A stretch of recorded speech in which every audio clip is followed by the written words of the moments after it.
Todo mundo, quase ninguém pediu para eu continuar com a minha série de vídeos sobre É bom colocar apelido, né? Sacanagem, mas é bom. É melhor que a gente não chame pelo nome, porque tem nome aí que fica meio indigesto até de pronunciar. No caso, o filósofo de papel, né? Começa com H aí, e aí a outra palavra começa com B. Aí eu coloquei assim: nessa quarta parte já podemos entender que não se trata de verdade, nem de meias verdades, nem de fragmentos de verdade. É mais uma forma de aproveitar a onda para promover outras obras, um tipo de oportunismo macabro. Continua. Parece que o tal filósofo aproveita a conjuntura para tentar alavancar a sua forma de ver as coisas, alavancar suas vendas, fazer seu marketing pessoal. Claro que para uma fragmentada parte da população, aquela que pertence ao sistema digestivo esquerdista, que masturba dentro da própria bolha, aquela que engana jovens e rumina o próprio vômito.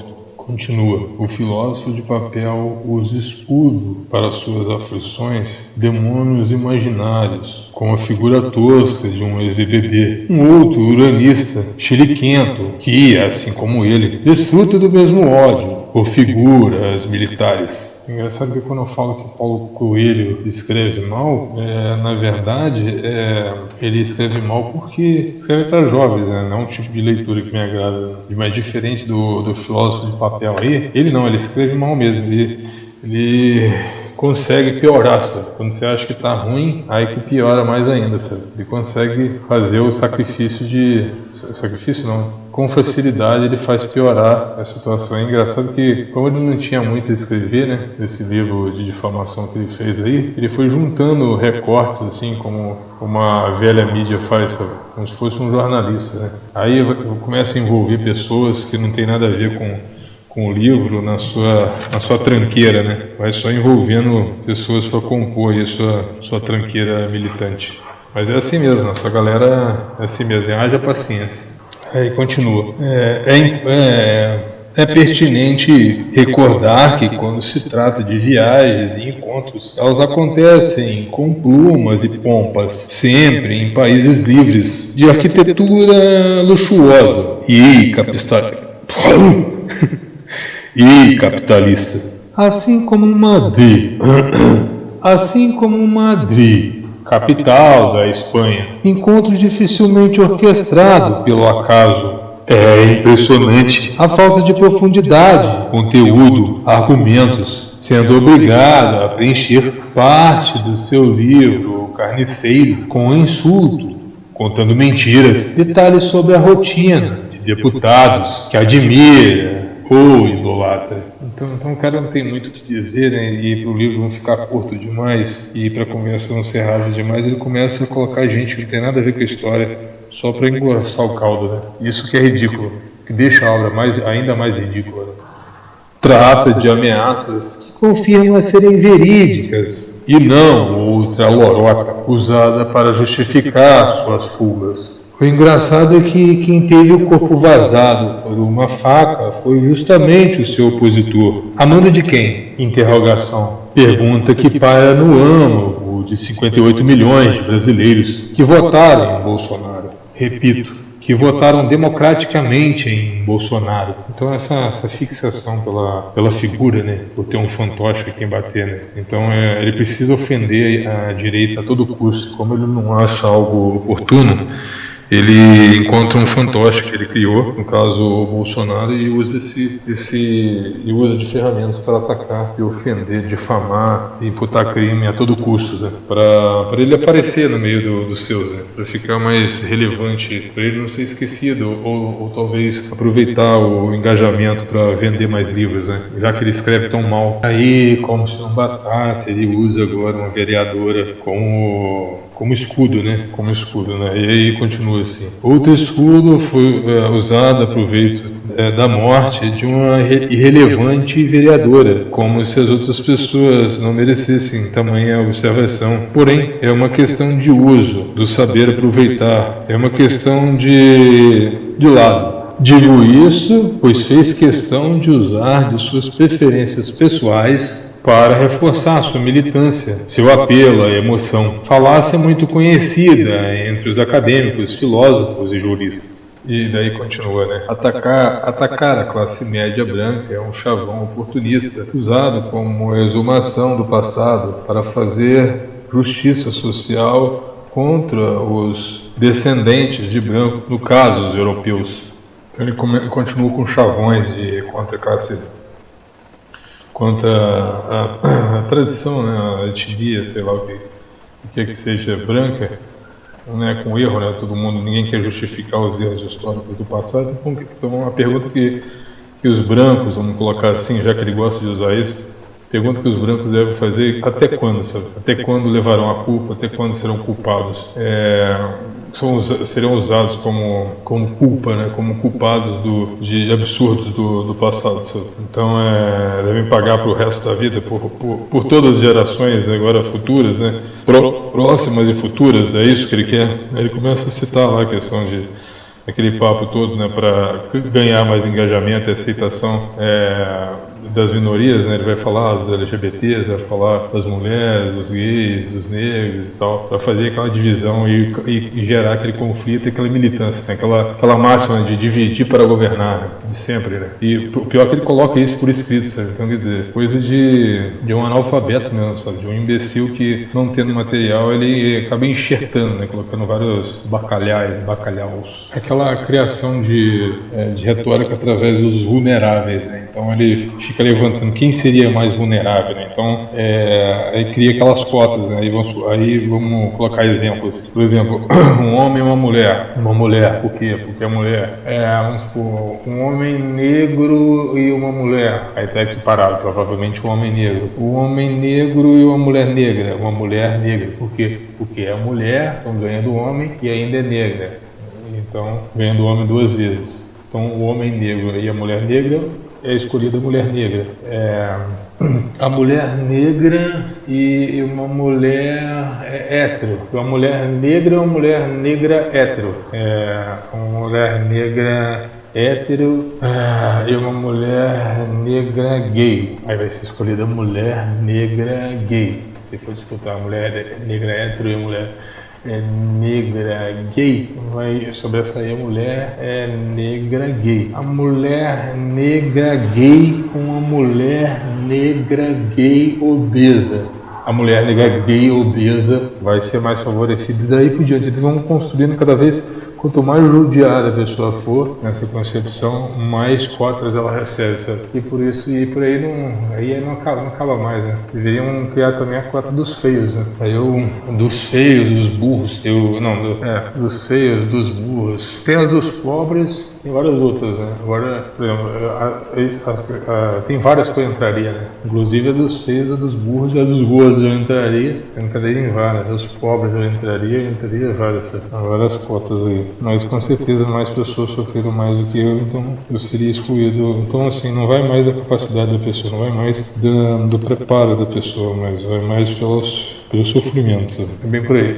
Aquela questão da máxima da tem aquela máxima da generalização, que é bem peculiar também dentro da patota da esquerda, né? Que você, sei lá, determinado grupo, uma pequena parte de um grupo cometeu tais erros no passado. Então quer dizer que todo aquele grupo é responsável. Sabe? Isso que eles fazem com os brancos, com os europeus. Então é engraçado que quando eles vão viajar, é lá mesmo na Europa que eles se instalam, né? Isso que é o mais engraçado. Eles vão morar em Paris, vão comemorar na Espanha. Em Paris, como é o caso aqui dos dois aqui, que o deputado que ele citou está morando na Alemanha. Ele encontrou esse deputado na Espanha. Então é bem por aí. Será que ele não tem ódio do povo lá da Espanha, dos europeus? Como é que ele usa isso como arma política? Então, se eu não disse, vamos voltar aqui de novo. Aí pergunta, né? Quantas gerações de brancos devem ainda pagar pelos erros e covardias de alguns? Qual será o maior castigo hereditário para esses descendentes, né? Qual será o maior castigo? E aí ele muda de pauta agora, né? Agora ele pega a pauta dos milicianos. Aí vai ser pior ainda, sabe? Cada vez mais ele se complica, né? Com pautas que, cada pauta dessa consegue se complicar ainda mais. E eu venho puxando a orelha dele. Eu coloquei assim: milicianos, algo que acredito não conhecer bem, pois como poderia um socialista, defensor de guerrilheiros, rebeldes, insurgentes, bandoleiros, terroristas, ter a coragem e a cara de pau de ousar falar sobre milícias, tentando promover a condenação de pessoas que não têm culpa, né? Nem foram julgados. Eu coloquei aqui. Nesse instante, podemos perceber uma tentativa factoide de criar fake news, algo comum no meio esquerdista, pois esse filósofo bebeu muito da água do esquecimento e se perdeu, esquecendo a importância de andar em busca da verdade, focando mais nas aparências, focando na aparência das coisas, dos sentidos da mente. Aí ele deu tanto azar que eu tava vendo um vídeo do Sérgio Cabral falando justamente sobre isso, e aí foi desembocar no depoimento do Fernandinho Beiramar e Serginho da VP. Eu vou falar aqui, peraí. Começa assim: as favelas cariocas eram comandadas por Sérgio Cabral, político envolvido com o tráfico no Complexo do Alemão, tendo como cabo eleitoral o traficante Fernandinho Beiramar e Marcinho VP. Aí eu vou colocar aqui especificando o que cada um fez, né? Um exemplo: Marcinho VP, um criminoso do tráfico de drogas, chefe de bocas de fumo, preso por homicídio e formação de quadrilha. Aí eu coloquei também o Fernandinho Beiramar, né? É um criminoso responsável pelo maior contrabando de armas do Exército. Foi aliado das Farc na Colômbia, uma organização que fez parte do Foro de São Paulo, onde o cachaceiro de 9 dedos participava como líder. E aí, para ficar mais claro, esse balaio de gato é assim: foi perguntado para o Fernandinho Beiramar, numa situação em que o Bolsonaro também estava presente, a respeito das milícias do Rio de Janeiro e tal, e do tráfico de drogas, né? Para quem não sabe, milícia também corresponde ao tráfico de drogas, ou seja,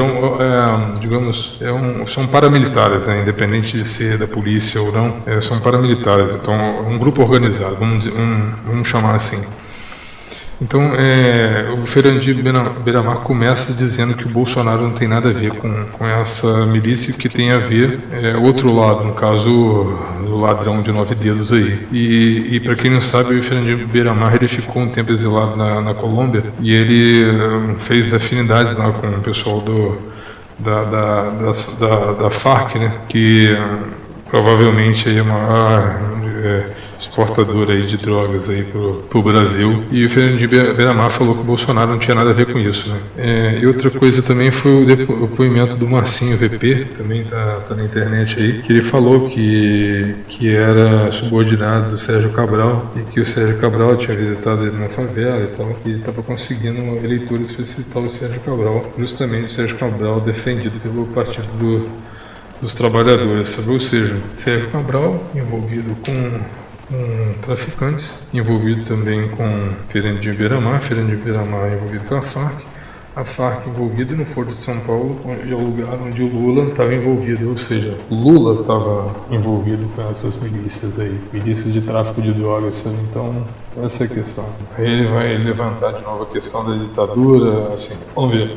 Mais uma vez a ditadura levantada, mas parece que o filósofo de papinha não leu o suficiente, não entendeu que o exército é positivista, o exército é kantiano e não combina com as ideias da ditadura do proletariado. Ele acha que isso ainda está encoberto, finge não reconhecer que é a ideologia que defende matou milhares. Eu fiz questão aqui de lembrar alguns aqui, por exemplo, massacre de Katyn, da floresta de Katyn, né? Holodomor, Gulag, experimento Piteche, por aí vai. Aí coloquei, são exemplos de alguns dos crimes que têm a marca vermelha, com estrela nas pontas. O vermelho camuflado de igualdade, correspondente a 1/3 da cor da bandeira da França, que esconde, ou tenta esconder, as desgraças dessa tirania mascarada de democracia. Vou tentar resumir aqui também, que ele faz menção do episódio aqui um episódio que aconteceu no impeachment da Dilma, que envolveu aquele deputado lá, Glauber Braga, né? Que na frente do Bolsonaro, Glauber Braga, ele exaltou lá os terroristas, lá, os insurgentes lá, Marighella, Lamarck e tantos outros lá. E o Bolsonaro, como ironia para refutar esse Glauber Braga, né, já que ele fez questão de exaltar esses guerrilheiros, exaltou o Ustra, que foi quem mais combateu os guerrilheiros, inclusive combateu também a Dilma, né, que na época ajudava lá, né, sequestrava, assaltava bancos, aí por diante. Eu vou resumir um pouco isso aqui porque está ficando muito extenso e já está meio chato já. O que esse filósofo é chato, o que ele pensa é chato, o que ele escreve é chato, enfim. Depois ele vai falar também do Jean Willis. Nada mais foi, assim, para a grande maioria, principalmente para a direita, não passou de um ex-BBB, sabe? Um chiliquento ex-BBB, né, entendeu? Pai de todos, e que acabou indo se exilar na Alemanha lá e tal, alegando, está sendo perseguido, essa coisa toda, como se alguém se importasse com isso. Ele vai usar também a Marielle também como escudo também, né? Vou falar do caso dela lá, que era um caso lá que ele vai tentar acusar aqui o governo Bolsonaro de genocida, não sei o que, inseticida, e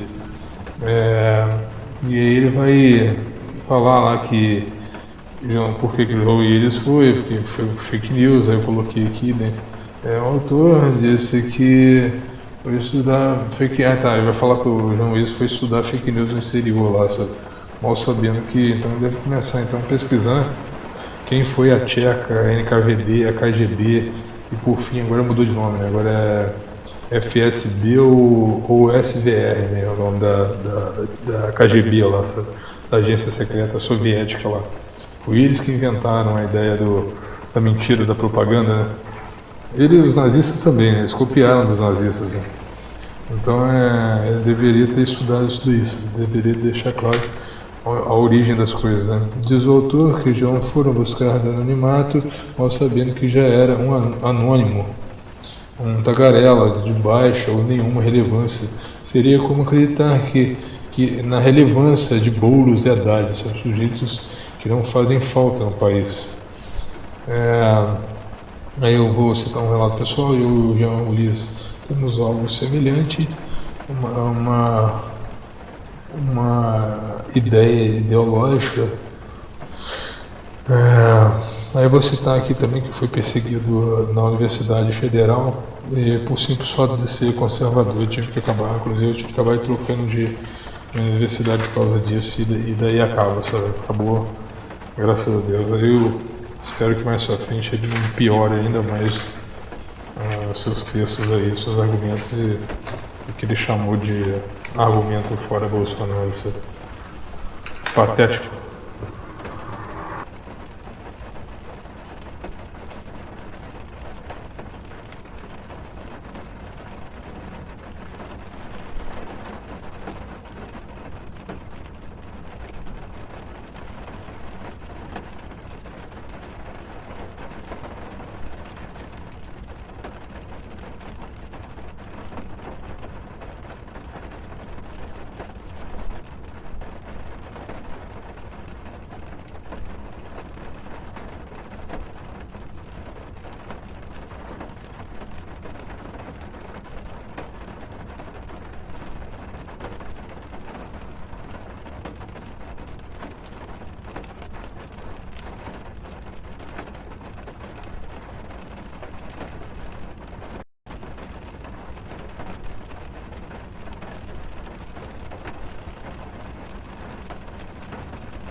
E